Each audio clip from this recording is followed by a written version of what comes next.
Good morning. We're going to call the meeting to order. Please rise for the Pledge of Allegiance. I pledge allegiance to the flag of the United States of America and to the republic for which it stands, one nation, under God, indivisible, with liberty and justice for all.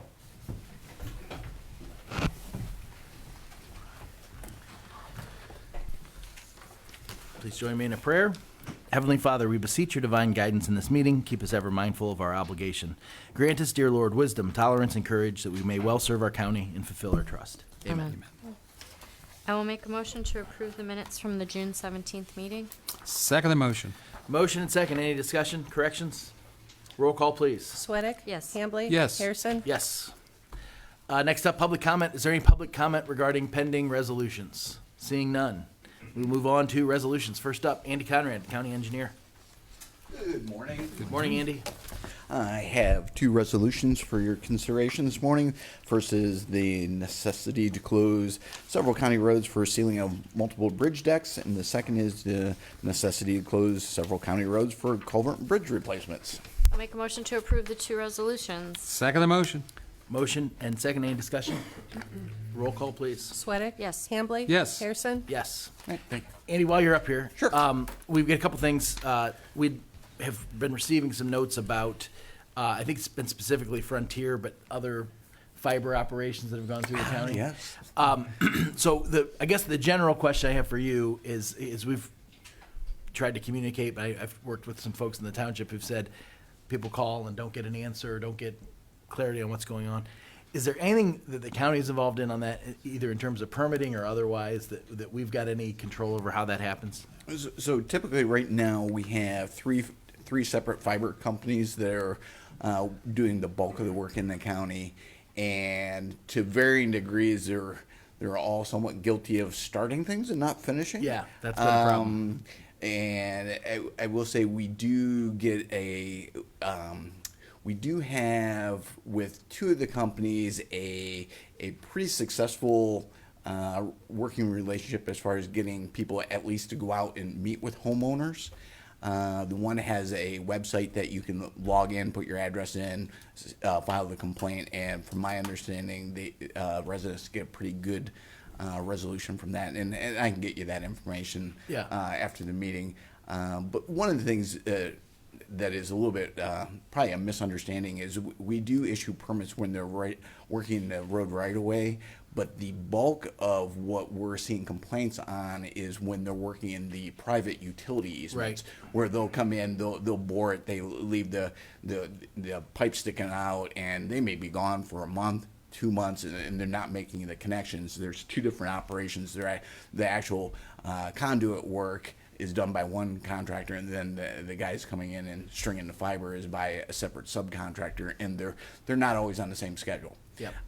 And I, as a homeowner, that would be very frustrating, having your yard torn up for months on end. But that is not something that we're really a part to, because they're working on private utility easement. It's outside Doesn't of the affect road the right roads. away, so Yep. we're not a permitting authority. We permit them when they're boring under the road, or if they're stringing on poles in the road right away. We're involved with those, and those seem to be going at a quicker pace. But like I said, I'll get you the contact information. Maybe we can share that. Sure. I know Montville Township has been receiving some calls, and I've shared that information with a couple of the trustees over there. Great. Pass along. Does PUCO or anybody have any? Are there any requirements for timely completion, like in state law, or because it is one of the neighborhoods in Montville Township happens to be mine, and for whatever reason, the spot in my neighbor's yard that's adjacent to mine got put right back together, which actually is aggravating to me, because it looks like there was some rhyme or reason to it. I think it was just dumb luck, but in down the road in both directions there are snow fences covering what would be open holes. Yes. And they've been that way since April. Months? Yeah. Yeah. And so it's just really frustrating, because it does cause a safety concern, obviously, in the middle of summer to have that exposed like that. So does PUCO get involved or anything like that? I'm not personally aware one way or the other. That's something that we can do a little bit of checking on, but again, they're working in private easement. Right. And so that does make it difficult. Yep. Well, if you could send the information you have, then at least when we hear from folks, we can continue to relay that. Because I know it's frustrating when people reach out to us and our answer kind of is some version of there's not much we can do. Right. But if there's at least a number that we can put them in touch with the different service providers, that would be a step forward. Yeah. So, We can definitely do that. Now, I'll forward that to Rhonda. I know she's good. She can be the clearinghouse for you. absolutely. Thank Very you. good. Thank you. Sorry to put you on the spot No, early in the you're morning, good. but yep, All right. appreciate it. Take care. Next up, Jeremy Cinco, sanitary engineer. Morning, everyone. Morning. 2 resolutions for consideration tonight. The first is amending a professional design service agreement with Alloway Environmental Company for analyzing wastewater samples. And the second is authorizing change order number 3 for the substation elevated water storage tank project. Make a motion for the 2 resolutions? Second the motion. Motion second. Any discussion? Roll call, please. Sweattick? Yes. Hambley? Yes. Harrison? Yes. All right, well, thank you. Very good. Thanks, Thank you. Jeremy. Next up, Holly Murin, HR.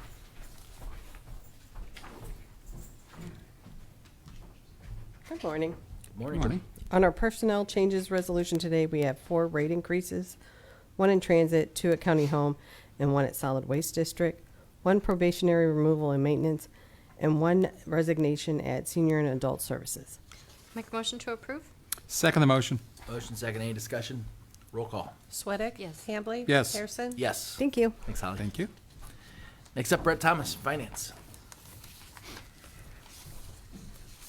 Good morning, Commissioners. Good Morning. morning. I have 8 resolutions for you today. The first one is amending our appropriation resolution for our annual budget. There is one large item on there. That's just an adjustment for the fact of our social services levy, which required a changeover for being able to move that to the different departments that receive those funds. Our second resolution is the transfer of appropriations. We don't have anything too large on note here. Our third resolution is expenditure adjustments for various funds. The bulk of these are actually due to agreements that we have outside or grant agreements that are funding, that we're now expensing items to in order to relieve the general fund of those expenses. Our fourth resolution is revenue adjustments for various funds. That's just a check that got deposited incorrectly for sanitary. Our fifth resolution is the cash transfer for the social services levy fund. So this is 1/2 of our amount for the year. And that goes 50% to Job and Family Services, 30% to the Mental Health Recovery Board, and 20% to McSass. Our sixth resolution is cash transfers for various funds. This is actually just anticipated cash movements. We do this on a quarterly basis to make sure that certain funds that are outside of our general fund have the required cash necessary to conduct their business.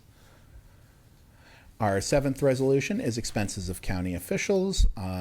We'd have nothing out of state here, and the larger items are for you guys, actually, for the County Commissioners Association of Ohio Symposium.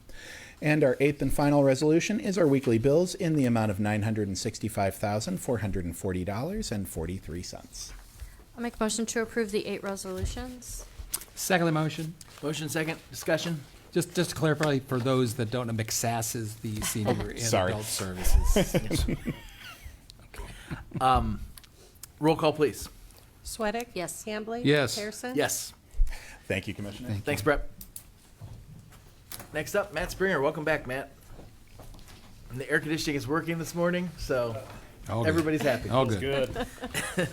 It's good to see you all again. Yeah, welcome back. Just one resolution this morning. This is approving a lease agreement for the use of office space associated with the new CASA program that's just recently been established. CASA would utilize 2 offices in the Human Service Center building, and this would be for a 1-year lease beginning July 1st. Make a motion to approve. Second the motion. Motion second, any discussion? This, as we all recall, Judge Dunn had presented this at a meeting earlier in the year. We authorized some funding for it, and part of our commitment to that was the office space, which we already had available. So I think it's going to be a big step forward. I think, have they made their selection? Yeah, and I know everybody was excited about the strength of the applicants and everything for that. So hopefully that's a program that can hit the ground running. Right. So We're excited. Roll call, please. Sweattick? Yes. Hambley? Yes. Harrison? Yes. Okay, thank you. Thanks, Matt. Next up, we have department updates. We're going to start with EMA. Ben, good morning. And you've got a resolution, too. Yeah. So first, one resolution for your consideration. It's adopting the Medina County Emergency Operations Plan. So at a very high level, this plan's to guide how Medina County responds to major incidents. We're required to complete it based on Ohio Revised Code 5502.26 is what EMA falls under. And so based on the EMA agreement, this plan covers all jurisdictions in Medina County since everybody's has signed that agreement. I'll make a motion to approve. Second the motion. Motion, second. Any discussion? Appreciate all your work that went into getting that updated. Indeed. Roll call, please. Sweattick? Yes. Hambley? Yes. Harrison? Yes. So the quarterly update for EMA. Start off just some of the highlights on the training. So year to date, we've had 44 different trainings. So that's a large part of what EMA does is providing training for first responders around the county. We had 3 grant-funded trainings for hazardous materials, a first due operations, a lithium battery training, and rail response. Those were all funded by a hazmat grant through the federal government. The dive rescue training is almost complete. A couple weekends ago, we completed the public safety diver portion, so we now have 10 divers in the county that are certified as public safety divers. This coming weekend, we have what's called a DR1 class, so that's the last class then before the team's operational. It'll be this Saturday and Sunday. Great. The National Flood Insurance, our community rating system renewal was submitted and approved, so that's provides people that have flood insurance in the county a discount on their insurance. So that's renewal for the next year. We completed the Nexus pipeline exercise that was hosted at Lafayette Fire Department. We had about 33 people participate in that. That went off well. That's our statutorily we're required to have one LEPC exercise a year, so that takes the place of that exercise we're required to host. The mitigation plan update will be done here in the next couple of weeks, so that'll go on to the Ohio EMA and then to FEMA for approval before it comes back to all the jurisdictions for approval. Incidents year to date, we're at 26. Nothing really stands out on that list. Kind of a good mix of all the different teams, but that's compared to 22 for last year at this time. Current grants, you see the Homeland Security grant has an extension through 12/31/25. So that's for the radio tower, the extension that we've been waiting on. So Representative Miller's office reached out to FEMA here about a week and a half ago, and less than a week later we got the extension. So Good. it's funny how that works sometimes, I Yep. guess. So we're still waiting on the official paperwork for that. We should be getting that from Ohio EMA sometime this week, but we got an email saying that we were approved for the extension. The BRIC grant was drawn down. That's what we usually for the mitigation grant. So that last drawdown will be when the plan's submitted here in a couple of weeks. A couple of grants were closed out since the last update. So FEMA has been paying all the grants through. Now they're caught up in everything. The fiscal year 24 emergency management performance grant, so that's what pays our salaries through this year. So we're starting to draw that one down from now through the rest of the year. And team members are essentially unchanged since the last meeting. I think it went up 1 or 2 on different teams. But any questions? No, I comment, Barb over at Solid Waste thought that the lithium-ion, lithium battery demonstration was pretty impactful. Oh, good. Yeah, very informative. No, that's fine. We talked at the last DMA board meeting about that there's going to be a new opening too. Yeah, that's been advertised. Okay. Did you want to mention that just in case there's anybody who's with the experience that we're looking for? Just kind of Sure, get the word sure. out. So we do have a job posting for an emergency management specialist right now. It's on the county's website. We do prefer a little bit of experience, but it doesn't require any experience. So I guess more Great. information's on the website. Perfect. Thanks, Ben. Next up, we have Debbie Hiley, JFS. And it looks like you've got a couple resolutions too. 4 to be exact. Well, that's a few, not a couple. What's that? You have a few, not a I said a couple. I misspoke. A couple. Yeah. So the first one is a resolution authorizing contracts for substitute care of children in custody of our agency. The next is authorizing an intergovernmental agreement between Job and Family Services and Summit and Medina Workforce Council of Governments, or COG. And the next, authorizing an agreement for foster and adoption recruitment and mentoring services with Job and Family Services and Lane Hayden. And lastly, authorizing a contract with Hope Recovery Community for collaborative services. This is our substance use disorder assistance partner. I'll make a motion to approve the 4 resolutions. Second the motion. Motion second. Any discussion? Roll call. Sweattick? Yes. Hambley? Yes. Harrison? Yes. Department updates. This will be probably the longest I've stood up here. So, Shannon, get comfortable. It's going to take a while. Settle in. There are some significant budget proposals with both the state and feds that I feel obviously compelled to draw your attention to. The first one is in the current H.R. 1, so the federal budget. They're initiating or proposing a 5% cost sharing. So since the SNAP program began, the federal government has paid wholly for the benefits that our agencies issue to recipients in Medina County and throughout the state. So the total amount that the state of Ohio issued, I think they have estimated is $3.2 billion, so B for billion. The feds are now saying that states are going to be charged 5% of that total for the cost sharing. They're implementing a lot of cost sharing.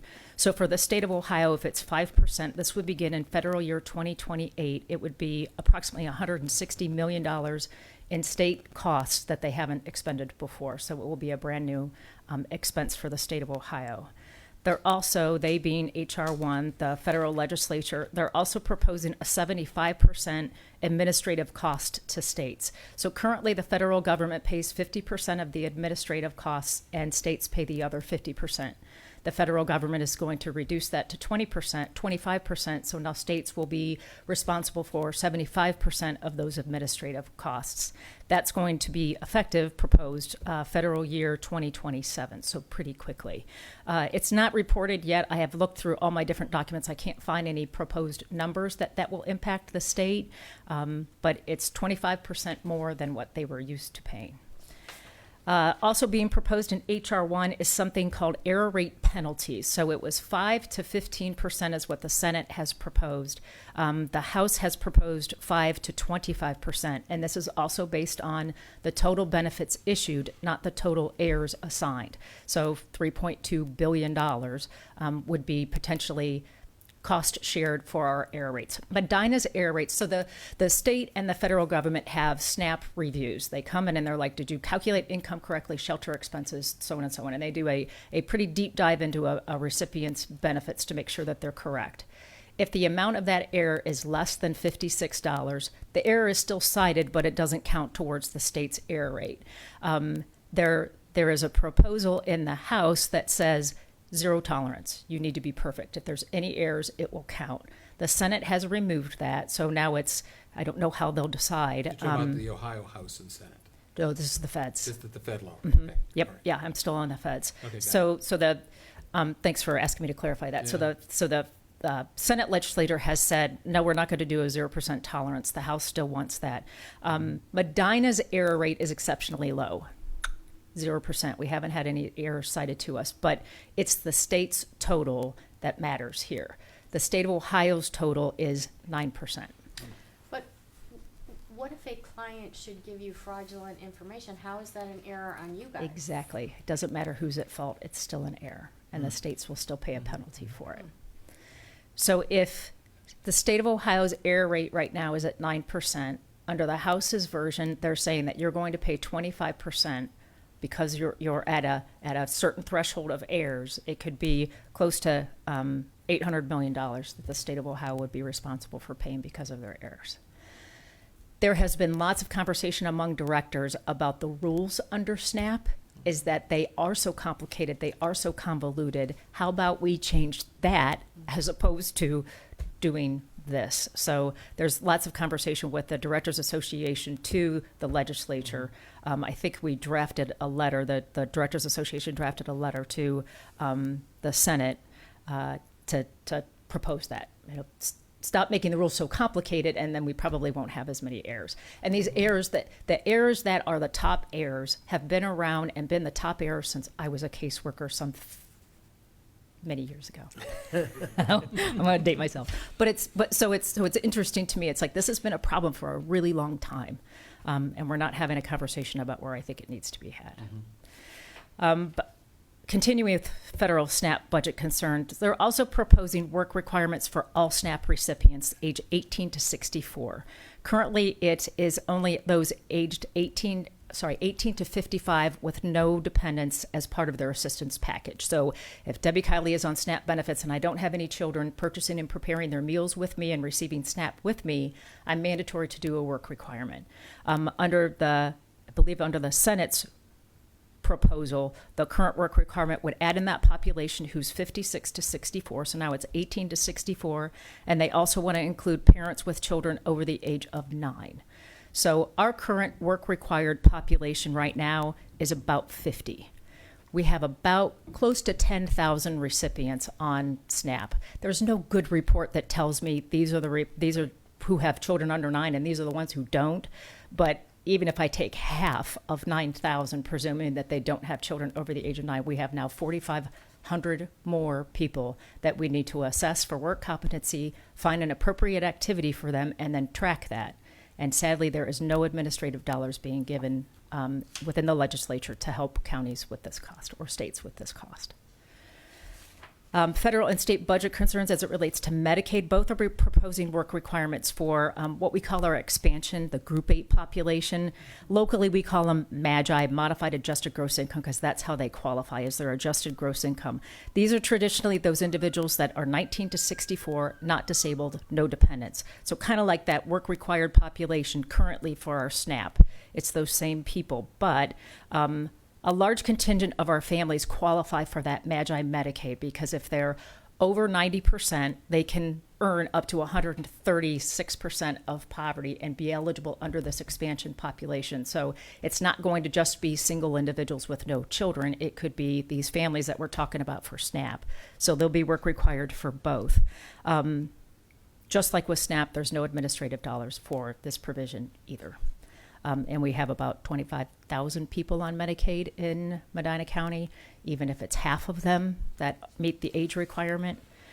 They're also let me transition to the state. Any questions for me for federal? Does it get better when we move to state? Oh, no. Yeah, No. I knew the answer. No. Sorry. No, The Alex. shift- The shift continues downward, Thomas, Yeah. does it Yeah. not? Yes, there has been. Yeah. I had a quick conversation with Senator Romanchuk the other day, and I asked him, I said, what are your concerns about the federal budget and the things that are being proposed? And he says, we'll just have to pivot once everything is final. This will probably change tomorrow, and it'll change the next day and the next day and the next day. So I have a flip chart at my office that's like, if this happens, this is what I need to do. If this happens, and this is what I need to do. And if this happens, so lots of contingencies. Are they assuming that people will drop out of these programs and then you'll have the savings there to pay for the administrative costs? That's the intent. But that's only if we've got the personnel to track all of that and impose those requirements. Exactly. Yeah. Not only imposing the requirements, but then any of the terminations. It still has to have a person behind it to do the Yeah, work. yeah. Right, and without the data, you have no idea what proportion that is. Exactly. Yeah. Right. All I know is state numbers. And then I can presume, like, okay, Summit County takes like usually 6% of that, and Cuyahoga and Franklin and all those bigger Right. counties, and just kind of whittle down to a number. But it's still money that we never spent before. Right. So it is indeed frustrating. The state budget concerns for Medicaid. There is trigger language in the state house's budget that says if the FMAP, it's the federal Medicaid assistance payment.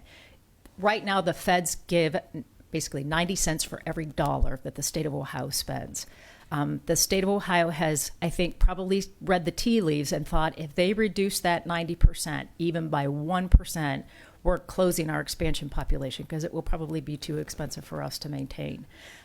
Thus far, the federal legislature hasn't put anything in there, so that they're still going to pay for their 90%. However, they have now instituted a proposal that says the provider tax is the cap is going to be lowered. So providers pay a tax to the state of Ohio. I think our highest in Ohio is 5.5%. So they pay that tax based on their net patient revenue to the state of Ohio. The state turns that around into revenue and helps pay for the 90/10 that they're responsible for to pay for Medicaid. They are proposing to reduce that for states who didn't expand Medicaid. Let me take that back. For states that didn't expand Medicaid, they're actually going to increase that cap to 6.5%. For states that did expand Medicaid, Ohio, they're going to reduce it to 3.5%. The highest provider tax rate in Ohio right now is 5.5%. So the state's going to lose at least 2% of that provider tax rate. So again, reducing its ability to pay for Medicaid. They haven't changed the FMAP, but they're just doing it in a different way. This is for child protective. The federal legislature has been pretty quiet from a child protective standpoint, but the executive budget for the governor, he had allowed for $484 million for the two state fiscal years 26 and 27. The Senate's version has reduced that to $426 million, $443 respectively. So it's a reduction of over $31 million. They have also removed language that would have provided us a regional child wellness campus. They were going to give $30 million towards creating facilities throughout the state of Ohio, somewhat regionally placed, where we would be able to, if we received a child in custody, either through law enforcement or through a judge, and we didn't have a place to put that child immediately, these wellness campuses could take that child and house them until we could find further appropriate care. A lot of counties, including Medina, have had children spend the night in their agency because we couldn't find somewhere to place them. That was the hope for this, but now that is gone. They've also reduced best practice funding by $2.5 million. So agencies that met certain criteria, Medina did, based on best practices, they would receive X amount of dollars as an incentive and as a reward. I think last year we received over $100,000. They have reduced that by $2.5 million, which is disappointing because all agencies across Ohio are using that to not only pay for the cost of care, but all the administrative work that goes behind it. So that will be reduced. And of course, my additional concerns are the potential elimination of replacement levies. And thank you, commissioners, for signing on to that inside millage. That is concerning, to say the least, based on everything else. We'll know later today and tomorrow as to how the stuff will work out with the state budget, as I understand. Mm-hmm. So at least by this time next week, we'll know at least what's at play at the state. At the state, right, and I don't know how they pivot with what's going on at the feds, but Okay. in summary, I have two documents for you, and I gave one to Matt Rana. There's one in here for you too. One is from NACSA, which is the National Association of County Human Services. It's a summary of what I've shared with you about what the House has done and what the Senate has done, and I am stuck to the podium. Okay, sorry. And then this one is from our Public Children's Services Organization. They too have summarized. This is only the state, because like I said, the federal legislature has been pretty quiet. So these are for you too. It's everything I've said, but just more words, if possible. Well, it's helpful to shine a light on that. I know when we made our trip to the White House for the local government day for Ohio, this was high on CCAO's list of priorities, the SNAP changes specifically as a federal issue. So I think since then, the inside millage issue has probably taken a lot more of their effort and energy, but I know it's on the radar. And the time limitations, right, that we have with the state budget don't apply to this either, right? This has to work its way through the congressional process. Exactly, yeah. Which should give us a little bit more time to react and respond, but it's helpful to have the light shine on it too. Yep. So, Other questions? Thank you. Thank Thanks, you. Debbie. Thank you. Next up, Shannon Ryan from Transit. Some better news. Better news. If only because it can't be worse. Oh. Good morning. One resolution for your consideration, approving the acceptance of funding from the ODOT for SFY State Fiscal Year 25, Section 5311 program grants in the amount of $603,900 for operating expenses for the first part of this year. It'd be the third and fourth quarter of State Fiscal 25. I will make a motion to approve. Second the motion. Motion, second, discussion. Is this related to the new funding source, that's why it's coming from the state, or has this always been there? I'm still trying to understand where we are in This is very All good of our news for funding. us because this was unplanned. This Oh, is great. me working to fill the gap between the state fiscal and the federal. So a lot of convincing, a lot of sharing, a lot of we need your help to get us through the bridge, the gap.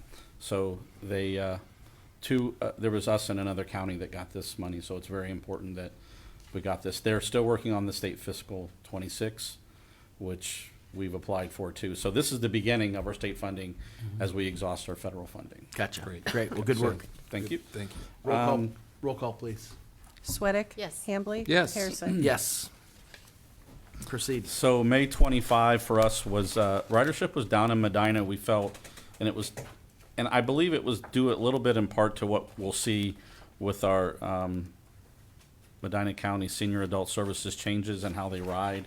It affected our ridership a little bit for seniors. We still held pretty well, but our total ridership was down a little bit. We did continue to control cost. We had a 0 trip denial for May.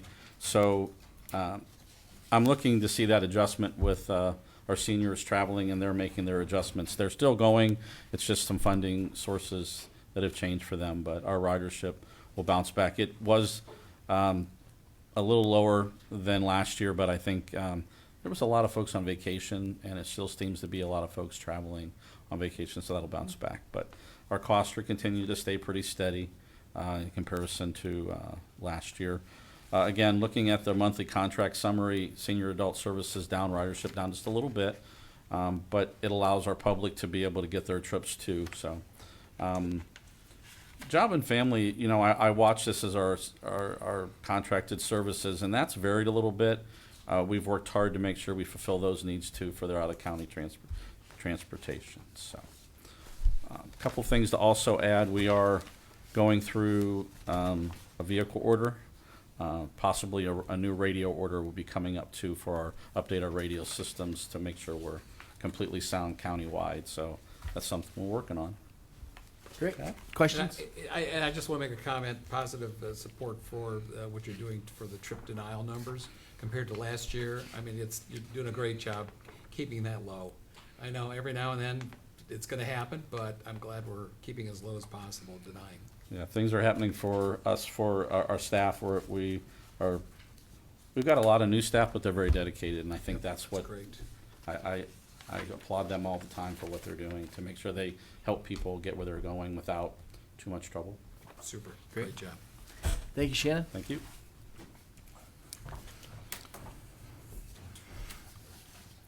Next up, we don't have a commissioner's resolution, right? Nope. No. Oh, okay. Is public comment? And I don't see anybody from the public here. Miles, you don't have anything for us, do you? No? Okay. So on to discussion session. Matt, do you have anything? Ben, covered it, I mentioned. Colleen? No. Steve? Other one going to be bringing up August 26th, the commissioners meeting. Both you and I are going to be down there for symposium. This year's CCAO moved their symposium rather than towards the end of a week, which usually works pretty good for us, to the beginning of the week. So that creates a problem for being able to have a commissioners meeting that week.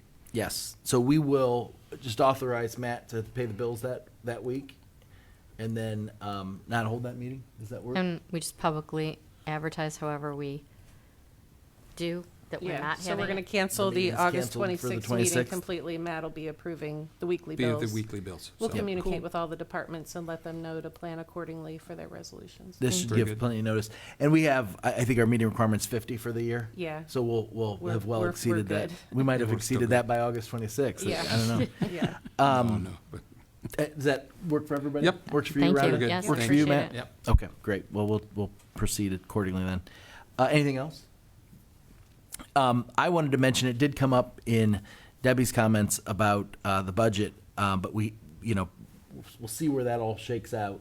But just to acknowledge the work, Sharon Ray's been in constant communication with us on this. CCAO has done a great job of leading that, and then specifically you, Steve, you've been involved not just on our behalves, but I know CCA has leaned on some of your work and kind of applied it statewide. So if we get maybe not good news, but less bad news, it's going to be because of the collaboration of everybody who's worked together on that, and you were a big part of it. So I just wanted to make sure that was acknowledged. So I think the overall message, still there's going to be some cost shifting there's going to be some reductions. We're not going to, as we'd hoped at the beginning part of the year, see better results when it comes to indigent defense and all these other areas.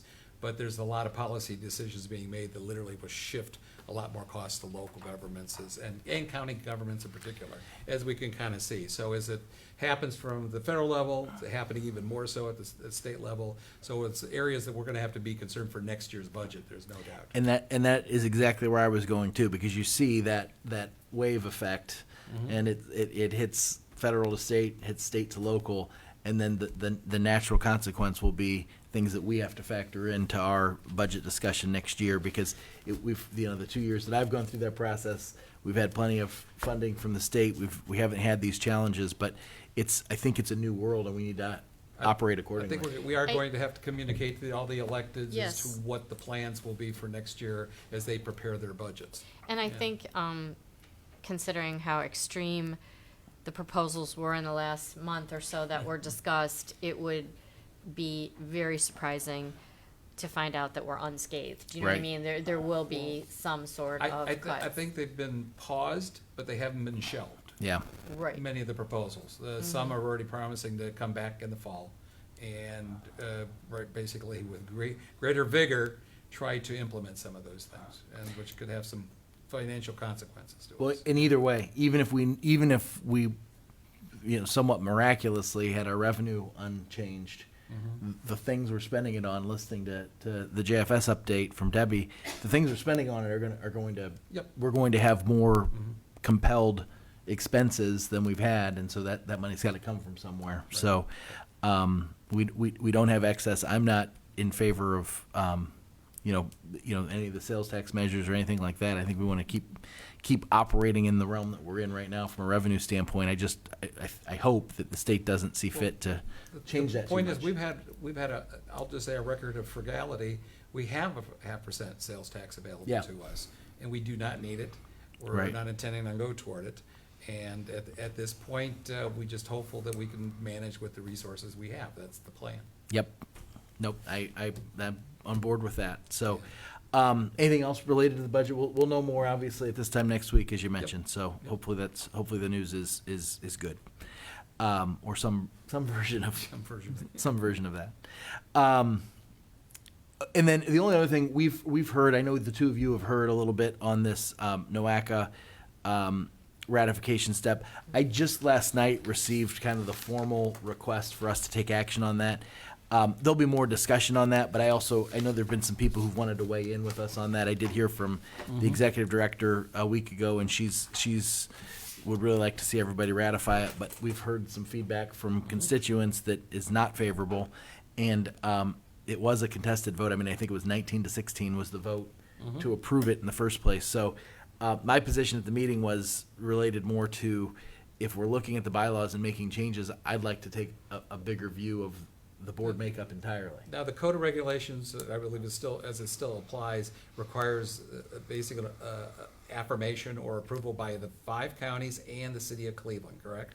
I Has to know be at unanimous. least I know it's at least the 5 counties. I do think the city of Cleveland has a step to play in that too. So at this Yeah. point, if any one Right. takes no action, it does not become ratified.